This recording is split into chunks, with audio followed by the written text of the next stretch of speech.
السلام علیکم ورحمۃ اللہ وبرکاتہ۔ دوستو، آج کی اس ویڈیو میں ہم بات کریں گے جادو کے بارے میں۔ نبی پاک صلی اللہ تعالیٰ علیہ وسلم نے ایک دعا بتائی۔ اس دعا کو پڑھ کر آپ لوگ کسی بھی انسان کے اوپر دم کر دیں گے یا اس انسان کی طرف دیکھ کر اس دعا کو دور بیٹھ کر بھی پڑھ لیتے ہیں تو سامنے والا انسان کے اندر 15 آپ کو ایسی نشانیاں دیکھنے کو ملیں گی جس سے آپ لوگ یہ پتہ لگا سکتے ہیں کہ اس انسان کے اوپر جادو کا اثر ہوا ہے یا نہیں، یا اس انسان کے اوپر نظر بد ہے یا نہیں۔ صحیح حدیث شریف سے نظر بد کی 15 نشانیاں اور ان کا علاج اس ویڈیو کے اندر تو آپ کے سامنے بیان کیا جائے گا، تو اپنی اور اپنے گھر والوں کی حفاظت کے لیے اس ویڈیو کو مکمل دیکھیں۔ ان نشانیوں میں سے ایک بھی نشانی آپ کے کسی بھی گھر والے میں نظر آتی ہے تو فوراً اس ویڈیو کے آخر میں جو دعا آپ کو بتائی جائے گی اس دعا کو 3 بار پڑھ کر آپ اپنے گھر کے سبھی لوگوں کے سینے پر دم کر دیں۔ نبی پاک صلی اللہ تعالیٰ علیہ وسلم اکثر اس دعا کو پڑھ کر مریض کے سینے پر دم کیا کرتے تھے، تو آپ لوگ بھی یہ نشانیاں جان لیجئے۔ حضرت ابن عباس اور محمد بن کعب رضی اللہ تعالیٰ عنہ فرماتے ہیں کہ حضرت یعقوب علیہ السلام اپنے بیٹوں کو نظر لگنے سے خوف زدہ ہوا کرتے تھے، کیونکہ ان کے بیٹے بہت ہی زیادہ خوبصورت تھے۔ ان کا حلیہ اس طریقے کا تھا کہ ہر بندے کی نظر ان کے اوپر لگ جایا کرتی تھی، لہٰذا یعقوب علیہ السلام اس بات سے ڈرے کہ کہیں لوگ ان کے بیٹے کو نظر بد یعنی کہ بری نظر سے نہ دیکھیں یا انہیں بری نظر کے ذریعے نقصان نہ پہنچا دے، کیونکہ نظر کا لگنا حق ہے۔ نظر ایک ایسی چیز ہے جو کہ کسی گھوڑ سوار کو لگ جائے تو وہ گھوڑے سے گر جاتا ہے۔ نظر کے اندر اتنی طاقت ہوتی ہے کہ وہ پتھر کے 2 ٹکڑے کر سکتی ہے۔ اللہ کے رسول پیارے آقا حضور پاک صلی اللہ تعالیٰ علیہ وسلم نے ارشاد فرمایا، اور نظر بد کا لگنا حق ہے، اور اگر تقدیر پر کوئی چیز حاوی ہو سکتی ہے تو یقیناً نظر بد حاوی ہو سکتی ہے۔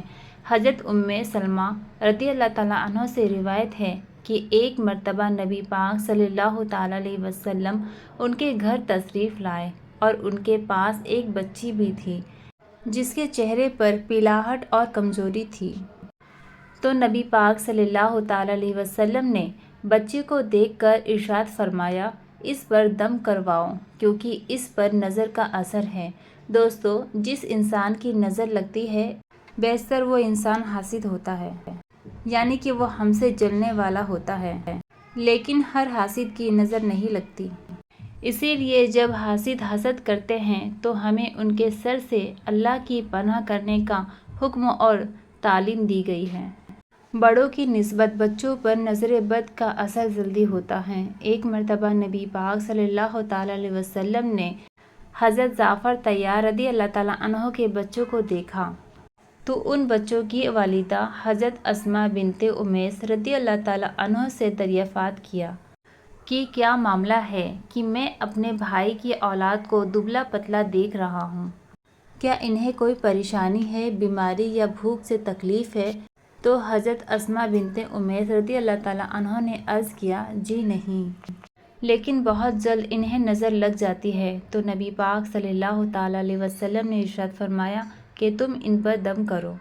حضرت اسماء بنت امیس رضی اللہ تعالیٰ عنہ کا فرمان ہے کہ میں نے نبی پاک صلی اللہ تعالیٰ علیہ وسلم کی خدمت میں دم کے الفاظ پیش کیے تو آپ صلی اللہ تعالیٰ علیہ وسلم نے ارشاد فرمایا، ہاں، انہی لفظوں سے ان بچوں پر دم کرو۔ دم سے مراد وہ الفاظ ہے جن کے ذریعے اللہ تبارک و تعالیٰ کے نزدیک نظر بد، جادو، عاصی، بیماری، آسمانی نظر وغیرہ سے نجات اور شفا طلب کی جاتی ہے، اور کسی شک اور شبہ کے بغیر یہ کہنا حق ہے کہ اس کام کے لیے قرآن پاک کی آیت کریمہ اور رسول پاک صلی اللہ تعالیٰ علیہ وسلم کی صحیح مبارک حدیثوں سے بیان کیے ہوئے الفاظ کے علاوہ کوئی اور الفاظ استعمال کرنا جائز نہیں ہے، یعنی کہ نظر بد سے بچنے کے لیے پیارے آقا حضور پاک صلی اللہ تعالیٰ علیہ وسلم نے جو حدیث میں الفاظ بیان کیے اور جو قرآن پاک میں آیت کریمہ ہے انہی الفاظوں کو ادا کرنا چاہیے۔ نظر کو ختم کرنے کے لیے ان کے علاوہ کوئی اور صورتوں کا استعمال کرنا جائز نہیں ہے،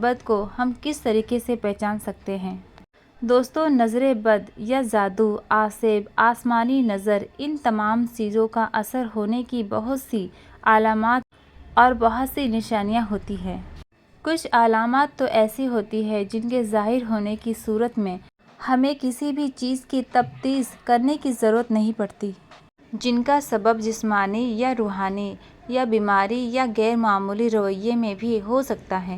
لہٰذا ہمیں کسی شخص کے اندر جسمانی مشکلات نظر آنے کی صورت میں اسے سیدھا نظر بد کا شکار ہونا کہنا ضروری نہیں ہے، کیونکہ جسمانی طور پر اگر کوئی بیماری لگتی ہے تو ڈاکٹر وغیرہ سے اس کا علاج کرانا بہتر ہے۔ ہمیں چاہیے کہ ہم پہلے ڈاکٹر سے علاج کرا لیں۔ اگر ہمارے اوپر دوائیاں یا علاج اثر نہیں کر رہا ہے تب ہم سمجھ سکتے ہیں کہ یہ بندہ نظر بد کا شکار ہو چکا ہے۔ اب جب ہمیں یقین ہو جائے کہ کسی کے اوپر نظر لگی ہوئی ہے تو ہمیں چاہیے کہ ہم اس کو پختہ کرنے کے لیے پہلے قرآن کی تلاوت کر کے اس کے اوپر دم کریں۔ ایسی آیتیں جن کا علاج قرآن پاک میں موجود ہے، حدیثوں میں جن دعاؤں کے بارے میں بتایا گیا ہے، جن کے بارے میں ابھی ہم آگے ویڈیو میں بتائیں گے، ان دعاؤں کو پڑھ کر اس مریض کے اوپر دم کرنے سے ہمیں یہ پتہ لگ جاتا ہے کہ اس بندے کے اوپر نظر لگی ہے یا نہیں۔ اس دعا کو پڑھ کر جیسے ہی آپ مریض کے اوپر دم کریں گے آپ کو کچھ اس طریقے کی نشانیاں دکھائی دے گی۔ نمبر 1، چہرے کا پلاہٹ ظاہر ہونا۔ نمبر 2، سینے میں گھٹن کا احساس ہونا۔ نمبر 3، تلاوت سنتے وقت جسم کے الگ الگ حصے میں درد ہونا۔ نمبر 4، موسم کے حساب سے زیادہ گرمی لگنا۔ نمبر 5، پسینہ آنا، خاص طور پر کمر پر پسینے کی کمی یا زیادہ پسینہ آنے کی بری نظر کی شدت کا اندازہ ہو جاتا ہے، یعنی کہ جیسے ہی اس دعا کو پڑھ کر مریض کے اوپر دم کیا جائے تو اس مریض کو پسینہ آنا شروع ہو جاتا ہے اور اس کی کمر پر یا تو بہت زیادہ پسینہ آئے گا یا جسم پر زیادہ پسینہ ہوگا، لیکن کمر والی جگہ پر اس کی کم پسینہ ہوگا۔ اس سے ہمیں اندازہ لگ جائے گا کہ اس شخص کے اوپر نظر بد ہے یا نہیں۔ نمبر 6، پہلوؤں میں درد کا محسوس ہونا۔ نمبر 7، بے چینی کی کیفیت ہو جانا اور ادھر ادھر دیکھتے ہوئے سامنے والے شخص سے نظروں کا چرانا۔ نمبر 8، رونا یا کسی سبب کے بغیر اور رونے کی کیفیت کے بغیر آنسوؤں کا جاری ہونا، یعنی کہ وہ شخص رونے کی کوشش کرے گا، اگر آنسو نہ بھی نکلے تب بھی اس کا منہ رونے جیسا بن جائے گا۔ نمبر 9، کسی وقت یہ حالت پاس میں بیٹھے لوگوں پر بھی ظاہر ہو جاتی ہے جو علاج کرانے کے لیے نہ بھی بیٹھے ہوں۔ ایسی صورت میں علاج کرانے والے کو ان لوگوں کی طرف بھی توجہ کرنی پڑتی ہے۔ دیکھنے والوں پر اس کا اثر عموماً مریض کو دیکھنے یا پھر آیت شفا کی آواز ان کے کانوں میں جانے کی وجہ سے ہو جاتی ہے۔ دوستو میں آپ سبھی کو سمپل ورڈ میں بتانے والی ہوں تو غور سے سنیے گا۔ جیسے کہ 4 لوگ بیٹھے ہیں، بیچ میں مریض ہے، نظر بد چیک کرنے کی کوشش کر رہے ہیں، یعنی آیت شفا کو پڑھ کر اس شخص پر دم کر رہے ہیں۔ آیت شفا پڑھنے والا شخص آیت شفا کی تلاوت کر رہا ہے، اس کی آواز ان 4 لوگوں کے کانوں میں بھی جا رہی ہے، تو کہیں نہ کہیں اس کا اثر ان لوگوں پر بھی دکھائی دے جاتا ہے۔ نمبر 10، پہلوؤں کا پھڑکنا اور جسم میں مختلف حصوں کا بلا ارادہ خود بخود یعنی کہ پھڑکنے جیسی حرکتیں کرنا، یعنی کہ مریض کے اوپر دم کرنے سے پہلے مریض کا تھرتھرانا اس بات کی نشانی ہے کہ اس انسان کے اوپر نظر بد لگ چکی ہے۔ نمبر 11، دل ڈوبنے جیسی کیفیت ہونا، یعنی کہ دل کا بیٹھے جانا۔ نمبر 12، پٹھوں کا اکڑنا، کھینچنا اور درد ہونا۔ نمبر 13، نیند اور بے ہوشی جیسی چیز محسوس ہونا۔ نمبر 14، پہلوؤں میں ٹھنڈک کا محسوس ہونا۔ نمبر 15، جسم پر نیلے اور گہرے دھبوں کا نشان بن جانا۔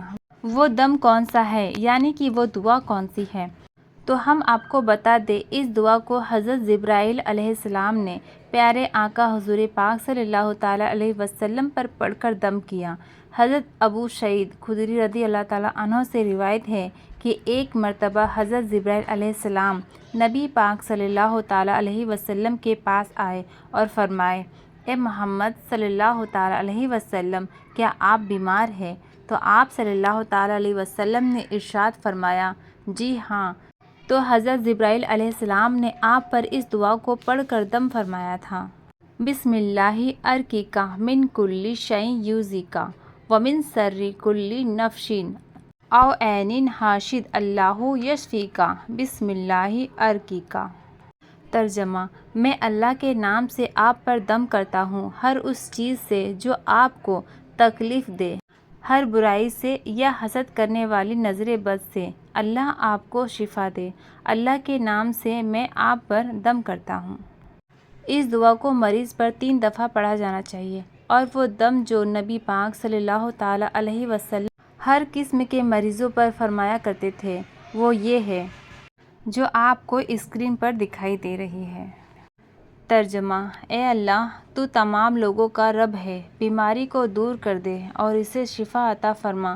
تو ہی شفا دینے والا ہے، نہیں ہے کوئی شفا سوائے تیری شفا کے۔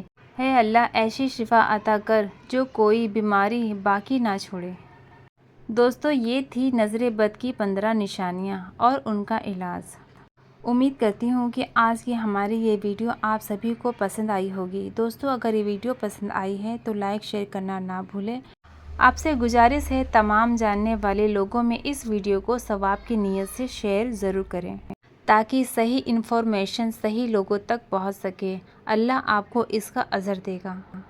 اب آپ لوگ اپنا علاج خود بخود کر سکتے ہیں گھر بیٹھے اس دعا کے ذریعے۔ اس دعا میں اور بھی بہت سارے طاقتیں ہیں، تو آپ سے گزارش ہے ان دعاؤں کو پڑھ کر آپ اپنے سینے پر اور اپنے گھر کے تمام لوگوں کے سینے پر دم ضرور کریں۔ میں اللہ سے دعا کرتی ہوں اللہ ہمیں اور آپ کو ہر بری نظر سے محفوظ رکھے۔ آمین، اللہم آمین۔ ہو سکے تو آپ لوگ کامنٹ باکس میں آمین ضرور لکھیں، کیا معلوم کس کی زبان سے نکلا ہوا آمین کب قبول ہو جائے۔ اللہ حافظ۔